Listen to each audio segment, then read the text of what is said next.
지붕에도 이렇게 크리스마스 추리를 만들어 놓았어요. 크리스마스 추리를 설치하는 날, 그날이 우연찮게도 1호 광장에도 거대한 추리가 설치되는 날이었습니다. 그런데 이웃에 있는 교회 성도님들이 찾을 곳이 없었는지 우리 여기까지 와서 차를 대고는 하시는 말씀이 크리스마스 추리를 다 보면서 뭐라고 했을까요? 예쁘다. 와, 뭐 이랬으면 참 좋겠는데, 이렇게 말씀했어요. 참 믿음의 사람들은 그 언어에 축복이 있는 것 같아요. 와, 목사님 너무 아담합니다. 너무 소박합니다. 이런 거예요. 나는 그런 생각 전혀 못했는데 이렇게 쳐다보니까 진짜 아담하고 소박하지만은 빛나는 추리가 반짝반짝 이런 모습을 보면서 예수님께서는 화려한 추리에 임하는 것이 아니라 오히려 소박하고 아담한 우리의 믿음 안에 임하시지 않겠느냐라는 그런 생각을 하게 되었습니다. 성탄 추리의 유래가 있습니다. 19세기 독일의 마틴 루터의 체험으로부터 시작이 되었습니다. 어느 날 성탄절 이브에 루터가 어두운 오솔길을 산책하는데 눈 덮인 전나무에 눈이 덮여 있는 전나무에 거기에 달이 떠서 환하게 비치는 거예요. 그것을 보고는 성탄의 빛으로 자기 인생이 환해진 것을 체험하고서는 전나무를 가지고 와서 장식을 하면서 시작이 되었다. 그래서 이 파란 전나무는 예수 그리스도의 영원한 생명을 상징하고 반짝반짝이는 여러 가지 것을 알고 있는데 그것은 에덴 동산을 상징을 한대요. 곰곰이 생각을 하면은 오늘날 성탄트리의 그 전통이 그대로 살아 있습니다. 초는 다양한 전구로 다양한 색깔의 크고 작은 방울들은 이 아담에게 주셨던 그 많은 열매들을 상징하는 거죠. 성탄추리는 하나님의 창조와 예수 그리스도의 구원과 영생을 담고 있는 생명의 나무다. 그 나무를 통해서 빛이 되시는 주님을 보고 깨닫는 것이 성탄추리의 진정한 의미라는 것을 깨달아야 알아요. 우리 예수님께서 탄생하시고 여드레가 찼습니다. 아기에게 할례를 행할 때에 그 이름을 예수라고 이런 자기 백성을 죄에서 구원할 자이라고 지어주었습니다. 그것은 아기가 쇠퇴되기 전에 천사가 일러준 이름입니다. 모세의 법대로 그들이 정결하게 되는 날이 차서 그들은 아기를 주님에게 드리기 위해서 예루살렘으로 데리고 올라왔습니다. 주님의 율법에 기록된 바 산의 아이마다 8일 만에 할례를 받아야 된다. 산비둘기 한 쌍이나 어린 집비둘기 2마리를 하나님 앞에 희생 제물을 드려서 거룩하게 해야 된다라는 그 법을 이루시기 위해 성전에 올라가셨는데 거기에서 나이 많은 시므온이라는 종을 만납니다. 그 종은 어떤 종이었습니까? 메시아를 기다리던 그러한 종이었습니다. 머리가 하얗게 된 백발이 성성한 노인이었습니다. 누가복음 2장 25절 말씀에 이렇게 말씀을 하고 있습니다. 시작. 예루살렘에 시므온이라는 사람이 있으니 이 사람은 어렵고 경건하여 이스라엘의 위로를 기다리는 자라 성령이 그 위에 계시더라. 아멘. 한 군데의 말씀에도 빼놓을 것이 없는 너무너무 아름다운 말씀들이 기록이 되고 있어요. 예루살렘에 시므온이라는 사람이 있었다. 이 사람은 어떻다고요? 여유롭고 경건하다. 그리고 이스라엘의 무엇을 기다린다고요? 위로를 기다린다. 메시아를 기다린다.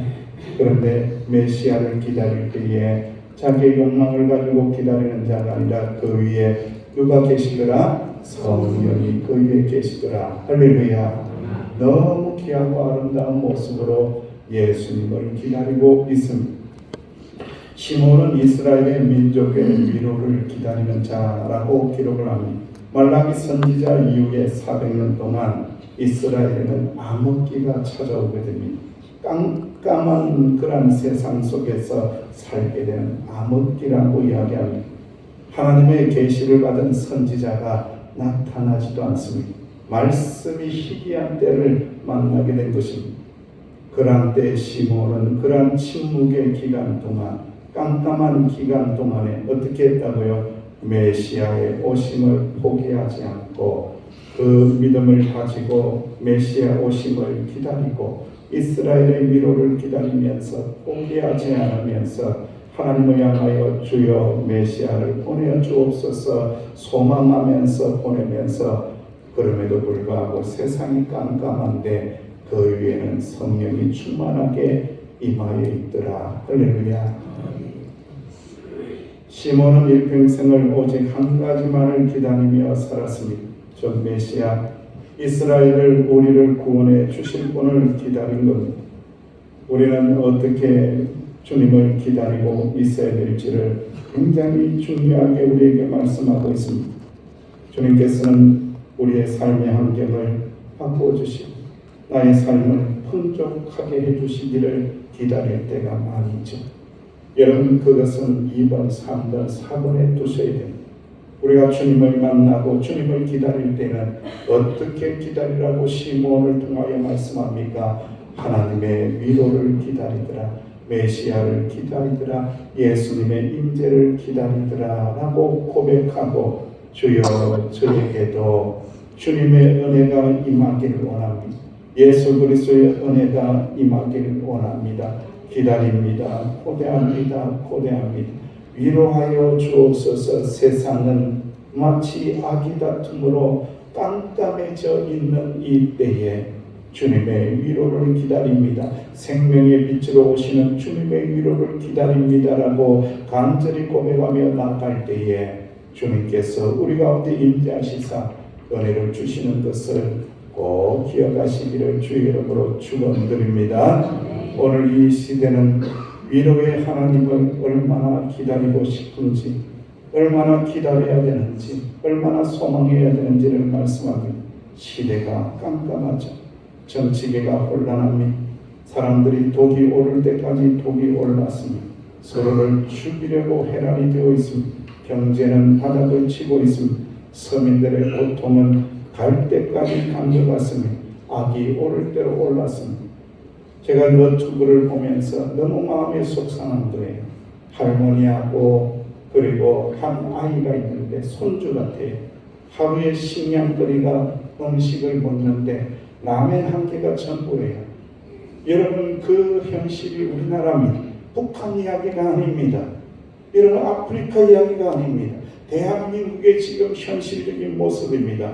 가난한 백성들은 할머니와 함께 그 손주가 무슨 죄가 있습니까? 라면 한 그릇 먹는 것이 하루의 식량이래요.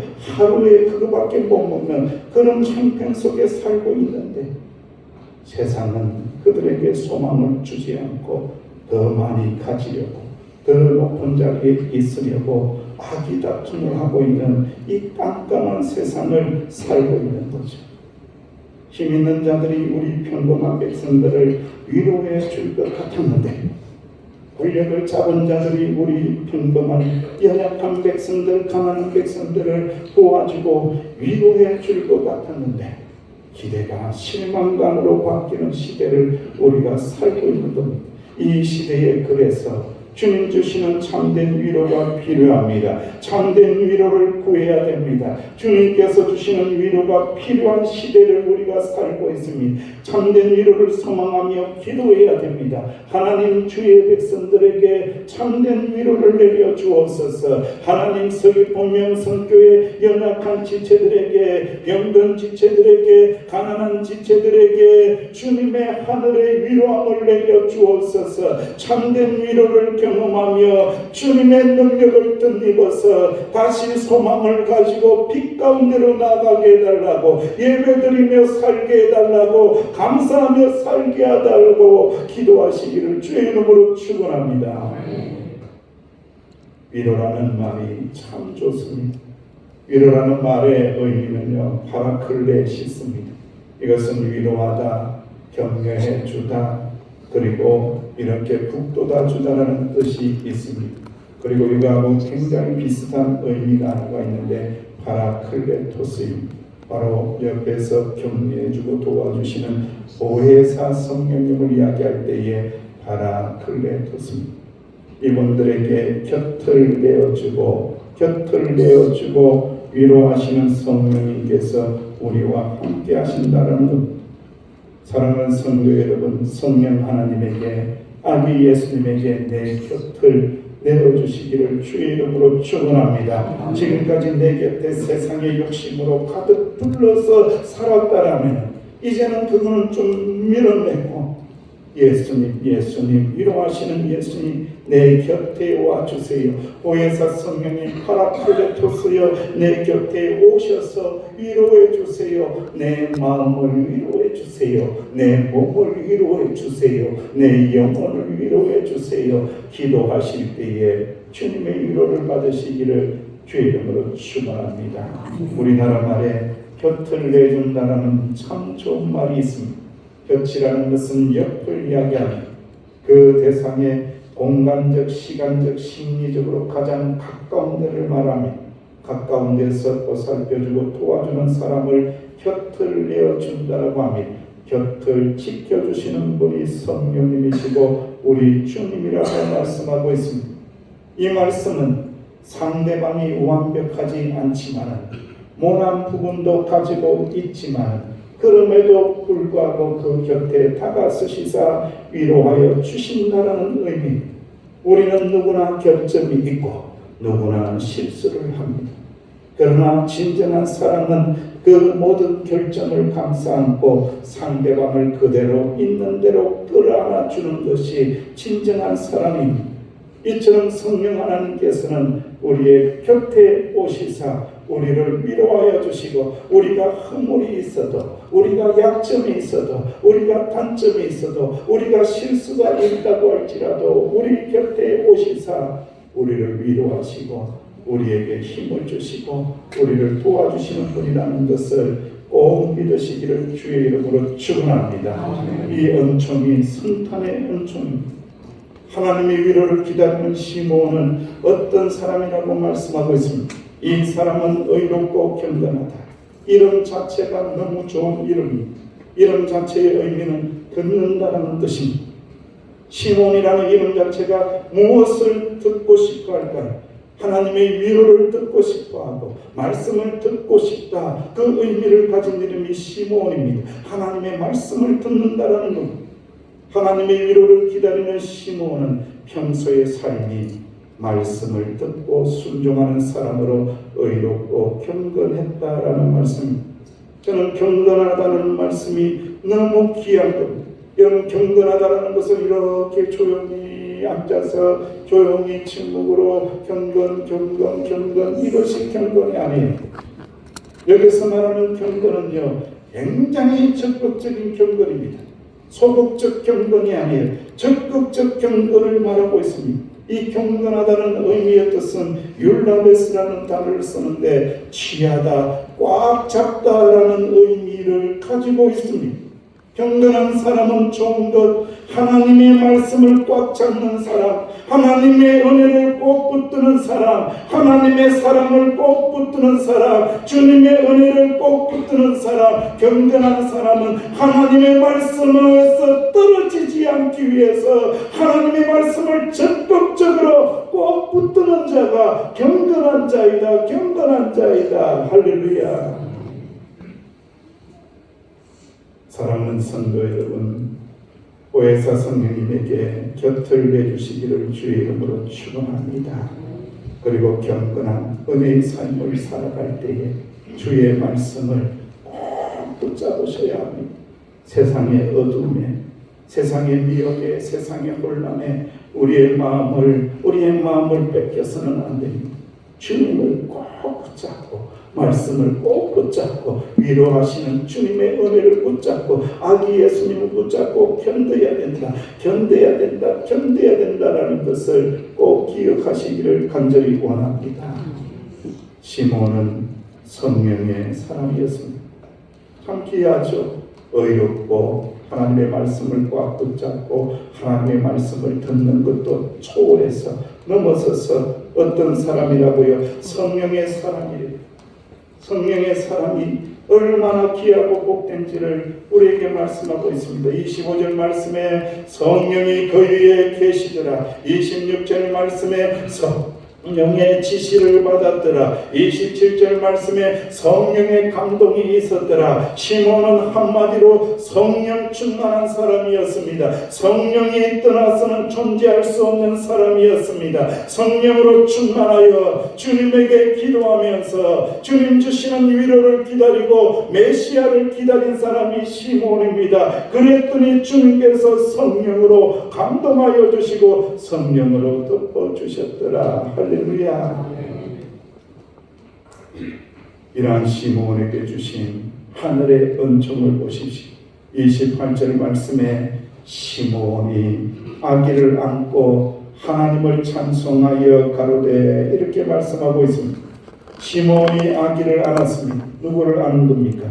아기 예수님을 안았습니다. 그리고는 누구를 찬양합니까? 하나님을 찬양합니다. 의롭고 경건한 자, 성령이 그 위에 임한 자, 주의 말씀을 꼭 듣던 자, 이 시몬이 어떤 최고의 축복을 받았습니까? 아기 예수님을 그의 품에 안고 하나님을 찬양하였더라. 할렐루야. 성탄의 축복은 바로 이것입니다. 성탄이 주시는, 우리에게 주시는 위로가 바로 이것입니다. 온 세상이 깜깜하다고 할지라도 우리의 소망이 되시고 구원의 감격과 기쁨이 되시는 아기 예수님을 내 품에 안고 하나님을 찬양하는 것, 아기 예수님을 내 품에 끌어안고 하나님을 찬양하도다, 하나님을 높이도다. 할렐루야. 이것이 성탄의 축복이고 성탄의 위로라고 말씀하고 있는 거예요. 사랑하는 성도 여러분, 여러분들 가슴에는 무엇을 지금 안고 있습니까? 여러분 가슴 안에 무엇을 여러분들이 답답해서 가슴 안에 무엇이 들어앉아 있습니까? 인생의 고뇌가 들어앉아 있습니까? 낙심이 들어앉아 있습니까? 어둠의 영이 들어앉아 있습니까? 걱정 근심이 들어앉아 있습니까? 걱정 근심, 자식 걱정, 세상 걱정, 직장 걱정. 그런데 성탄의 은혜가 뭐라고요? 그 걱정 근심을 다 떨쳐내고 누구를 안는다고요? 아기 예수님을 끌어안고 누구를 찬양하라? 하나님을 찬양하라. 그리하면 예수 그리스도의 은총이 임하여 모든 주의 백성들의 모든 근심 걱정을 제거하여 주시고 은혜를 주시리라, 위로하여 주시리라, 견뎌내고 이겨낼 수 있는 용기를 허락하여 주시리라. 할렐루야. 이 은혜가 충만하시기를 주의 이름으로 축원합니다. 예수님을 품에 안고 시몬은 이렇게 고백을 하고 있습니다. 29절 이하에 시작. 주여 이름을 말씀하신 대로 성령을 강하게 도와주시도다. 내 주의 구원을 보았사오니 이는 하나님 앞에 예배하신 것이요 이 말을 주는 뜻이요 주의 백성 이스라엘의 영광이니라. 아멘. 주여 위로받았나이다. 모든 세상의 어둠에서 이제는 자유롭게 되었나이다. 모든 근심 걱정에서 자유롭게 되었나이다. 죄와 사망에서 놓아주시는도다. 내 눈이 주의 구원이신 예수님을 보았습니다. 만민 앞에 예비하신 것이요 이방의 구원의 빛이요 이 빛이 이스라엘의 영광이고 저에게 영광이 됩니다. 주여 영광입니다. 생명의 빛 구원의 빛을 비추어 주시사 위로하여 주시고 어둠의 영을 몰아내주시니 감사합니다. 할렐루야. 이것이 성탄에 우리에게 주시는 위로입니다. 이미 목회하시는 노하득이라는 목사님이 계셨는데 이번 이야기를 마지막 결론의 말씀으로 드리면서 많은 생각을 하게 되었습니다. 3살배기 아이가 자전거를 갖고 싶어 했습니다. 아이는 반년 전에 사준, 강 집사님이 사준 자전거를 타면서 너무너무 행복했는데, 그런데 몇 대째 내려오던 그 자전거는 너무 낡아서 교회 어린이들이 그냥 이 사람 타고 이 친구 타고 하다 보니 두 동강이 나버리고 말았습니다. 부서진 자전거를 붙들고 울먹이는 아이를 달래면서 내가 새 자전거 사줄게, 조금 기다려봐, 새 자전거 사주겠다라고 약속을 했습니다. 그러나 생일 선물로 사주어야지 하다가 지나쳐버리고 성탄 선물로 사주어야지 결심했다가 더 급한 일 때문에 뒤로 미루고 말았습니다. 그러던 어느 날 한국으로 귀국하는 교회의 형제가 자신이 둘째 딸이 쓰던 자전거를 우리 아이에게 주고 떠났습니다. 이리하여 두 번째로 자전거를 갖게 되었습니다. 이 자전거를 타면서 아이가 갖게 된 기쁨은 나의 예상을 훨씬 더 뛰어넘었습니다. 새벽 설교를 준비해 놓고 집에 돌아오니 자정이 가까웠습니다.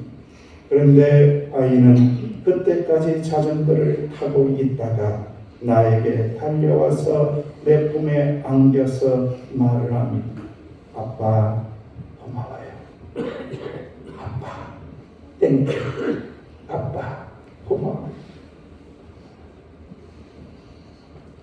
아이가 진심으로 감사의 고백을 하는 것을 듣자 무엇이든지 더 해주고 싶은 충동이 밀려왔습니다. 좀 더 일찍 사줄까? 내가 새 자전거를 사줘. 그렇게 자전거를 사달라고 졸라도 요동치 않던 내 마음이 아빠 땡큐, 아빠 감사해요라는 진심 어린 한마디에 자유를 얻게 되고 헐렁 날아갈 것 같던 기쁨으로 충만하게 되었습니다. 그때 새삼스럽게 깨달은 것이 있었습니다. 아빠를 가장 기쁘게 하는 말을 알았습니다. 아빠 고마워요. 아빠 땡큐 라는 말임을 깨달았습니다. 성탄의 위로를 우리에게 충만하게 주시는 하나님 아버지 앞에 이 성탄의 날에 아버지 하나님 땡큐, 아버지 하나님 감사해요. 육신이 되어서 이 땅에 오신 예수님, 하나님이신 예수님을 보내주신 아빠 감사해요. 아빠 땡큐 하며 이 거룩한 성탄절 주님의 위로로 충만하시는 저와 여러분들 되시기를 주의 이름으로 축원합니다. 아버지 하나님 은혜를 감사합니다. 위로하시는 아버지 하나님, 성령으로 덮어주시는 아버지 하나님, 주님에게 우리의 가장 중심을 내어드리고 내 곁을 주님에게 내어드리고 주님 위로하여 주시고 날마다 동행하여 주심을 감사하며 살아가게 하여 주옵소서. 이 거룩한 성탄절이라 하나님 아빠 감사합니다. 아버지 감사합니다. 진실한 고백을 올려드릴 때에 주님께서 우리에게 주시는 충만한 위로로 충만해지는 저희들의 삶이 될 수 있도록 주여 복을 내려 주옵소서. 예수님의 이름으로 간절히 기도하옵나이다. 아멘. 이 감사의 마음을 담아서 귀한 예물을 하나님 앞에 올려드리겠습니다.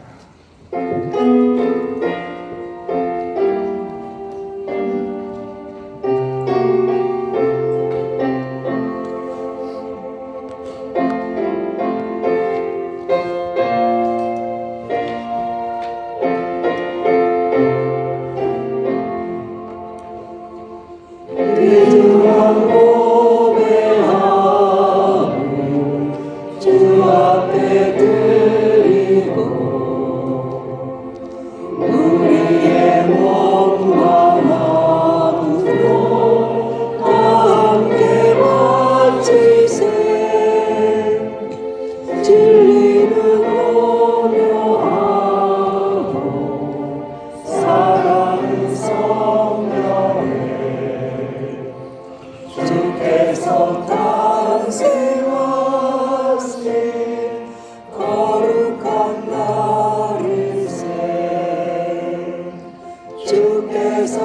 크신 은혜 한없이 크오니 우리가 받은 것을 감사히 바칠세 기쁨은 충만하고 소망은 불멸해 정성과 마음을 다해 경배를 드리세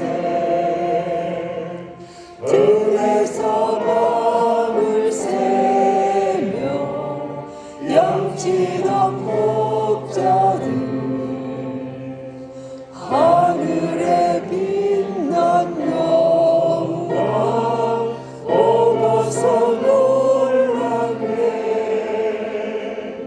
천사의 기쁜 소식 목자들 듣고서 찾아와 경배하며 영광을 돌렸네. 동방의 박사들이 별을 보고 매우 크게 기뻐하더라. 집에 들어가 아기와 그의 어머니 마리아가 함께 있는 것을 보고 엎드려 아기께 경배하고 보배압을 열어 황금과 유향과 몰약을 예물로 드리니라. 아멘. 아버지 하나님 은혜 감사합니다. 위로하여 주시고 얻은 세상 가운데서도 생명의 빛으로 인도하시며 아기 예수님을 품에 안을 수 있는 믿음 주심에 감사를 드리며 여기에 겸손한 믿음의 고백을 담아 성탄 감사의 예물을 올려드립니다. 주여 하나님의 위로와 평안의 복을 주의 백성들에게 충만하게 내려 주옵소서. 주여 하나님의 위로와 평안이 나라와 민족 위에 충만하게 내려 주옵소서. 주여 하나님의 위로와 평안의 복이 가정마다 집집마다 가족들에게 믿음의 기업에 충만하게 내려 주옵소서. 하나님 아버지 사랑이 많으신 아버지 하나님 한국 사회와 대한민국 가운데 위로의 영으로 내려 주시길 원합니다. 세상에 있는 많은 사람들이 소망을 잃고 그렇게 살아가고 있나이다. 소망의 주님 다시 꽉 붙잡고 회복하여 믿음으로 견디고 믿음으로 승리하여 새로운 대한민국을 만들어 나갈 수 있도록 주여 축복하여 주옵소서. 이 자리에 함께하고 싶지만은 몸이 좋지 못해서 마음이 연약해서 물질의 시험이 있어서 나오지 못하는 주의 종들도 있사오니 주여 곁에 가 주시사 위로하여 주시고 이렇게 세워주시고 주님의 은혜를 누리며 여호와 라파의 은총을 경험할 수 있도록 주여 복을 내려 주옵소서. 이 자리에 엎드린 주의 백성들에게 주님의 위로가 넘쳐나서 많은 사람들에게 예수 그리스도의 위로를 전하며 나누며 살아갈 수 있도록 주여 복을 내려 주옵소서.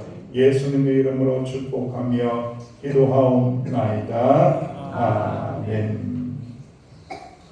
교회 소식을 전합니다. 꼭 식사를 하고 가시고요. 그리고 오늘은 떡의 날입니다.